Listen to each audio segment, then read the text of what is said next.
Hi అండి, welcome to Hepsiba foods. ఈరోజు వీడియోలో వంకాయ పచ్చిశనగపప్పు కర్రీని చేసి చూపిస్తున్నాను. పాతకాలం పద్ధతిలో చాలా టేస్టీగా చాలా బాగుంటుంది. మీరు ఇంకా మన ఛానల్ని సబ్స్క్రైబ్ చేసుకోకపోతే సబ్స్క్రైబ్ చేసుకోండి. అలాగే గంట సింబల్ని యాక్టివేట్ చేసుకుంటే నేను పెట్టే వీడియో నోటిఫికేషన్ మీకు వస్తుంది. వీడియోకి ఖచ్చితంగా లైక్ చేయండి. ఇంకెందుకు ఆలస్యం, వంకాయ పచ్చిశనగపప్పు కర్రీని తయారు చేసుకుందాం రండి. అరకిలో వంకాయలను తీసుకుని కడిగి పక్కనుంచండి. ఒక బౌల్లో నీళ్లు పోసుకుని సగానికి ఒక స్పూను ఉప్పు వేసుకోండి. నీళ్ళల్లో ఉప్పు వేసి వంకాయ ముక్కల్ని పొడవుగా కట్ చేసుకోవాలి. వంకాయకి చివర తొడిమని తీసేసి ముక్కల్ని ఇలా పొడవుగా కట్ చేసుకోండి. వంకాయలో పుచ్చులు ఉంటాయి, చూసి కట్ చేసుకోవాలి. ఈ కూరకి లేత వంకాయలే బాగుంటాయి. ఇలా వంకాయ ముక్కల్ని కట్ చేసుకున్న తర్వాత వెంటనే ఉప్పు నీళ్ళలో వేసుకోవాలి. వంకాయ ముక్కలు కండ్ర రాకుండా ఉంటాయి ఉప్పు నీళ్ళలో వేయటం వల్ల.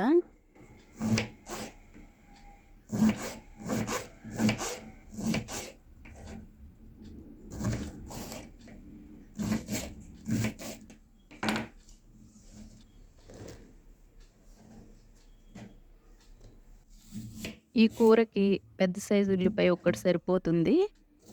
ఉల్లిపాయ ముక్కలు చిన్న చిన్నగా తరుక్కోవాలి.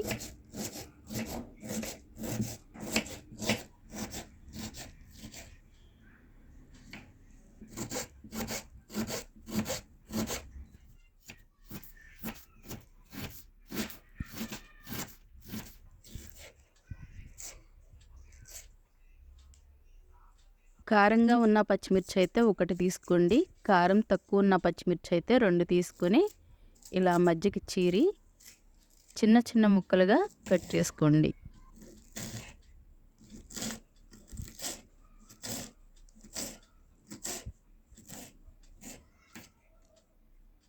స్టవ్ వెలిగించి ఒక బాండి పెట్టుకుని 5 స్పూన్లు ఆయిల్ వేసుకోండి.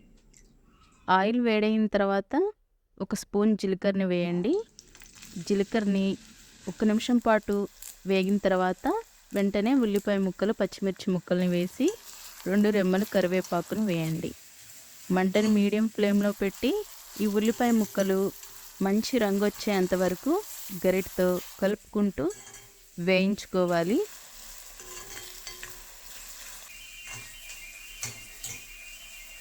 చూడండి, ఉల్లిపాయ ముక్కలు ఇలా కలర్ వచ్చిన తర్వాత ఇప్పుడు అల్లం వెల్లుల్లి పేస్టు ఒక 1/2 స్పూన్ వేసుకోండి.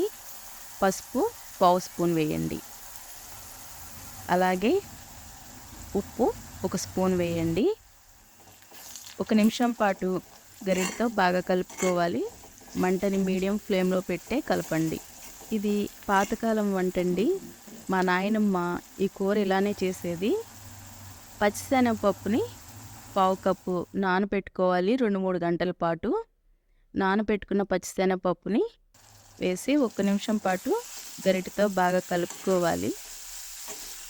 ఇలా ఒకసారి బాగా కలిపిన తర్వాత ఇప్పుడు ఉప్పు నీళ్ళల్లో ఉన్న వంకాయ ముక్కల్ని వేసుకోవాలి.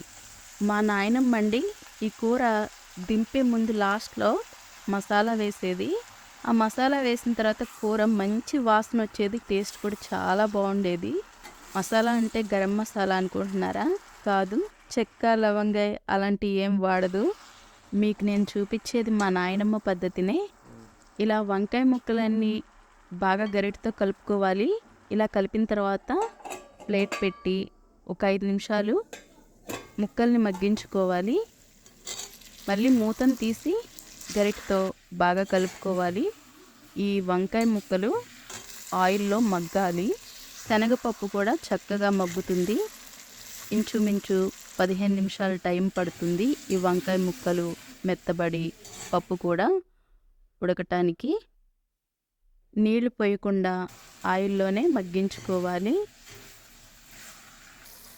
చూడండి, వంకాయ ముక్కలు ఇలా మగ్గిపోవాలి. ఆయిల్ పైకి ఇలా కనపడుతున్నప్పుడు 1.5 స్పూన్ కారం వేసుకోండి.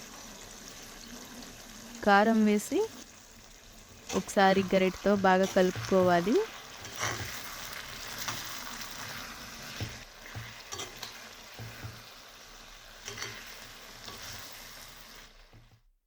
కారం మొత్తం ఇలా కలిసిపోయిన తర్వాత మా నాయనమ్మ వేసే మసాలా పొడిని వేస్తున్నాను.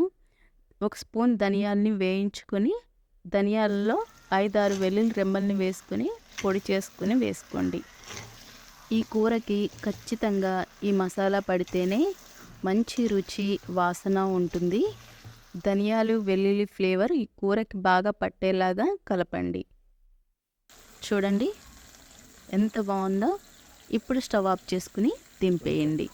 మా నాయనమ్మ వంటకం మీకు నచ్చితే ఖచ్చితంగా వీడియోకి లైక్ చేయండి. అమ్మమ్మ కోసం సబ్స్క్రైబ్ చేసుకోండి. అలాగే గంట సింబల్ని యాక్టివేట్ చేసుకోండి. షేర్ చేయటం మర్చిపోవద్దు.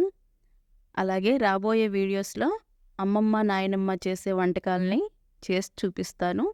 మన ఛానల్ని సబ్స్క్రైబ్ చేసుకోండి. గంట సింబల్ని యాక్టివేట్ చేసుకుంటే వీడియో నోటిఫికేషన్ మిస్ కాకుండా ఉంటారు. ఇంతవరకు వీడియోని చూసినందుకు థ్యాంక్స్ ఫర్ వాచింగ్.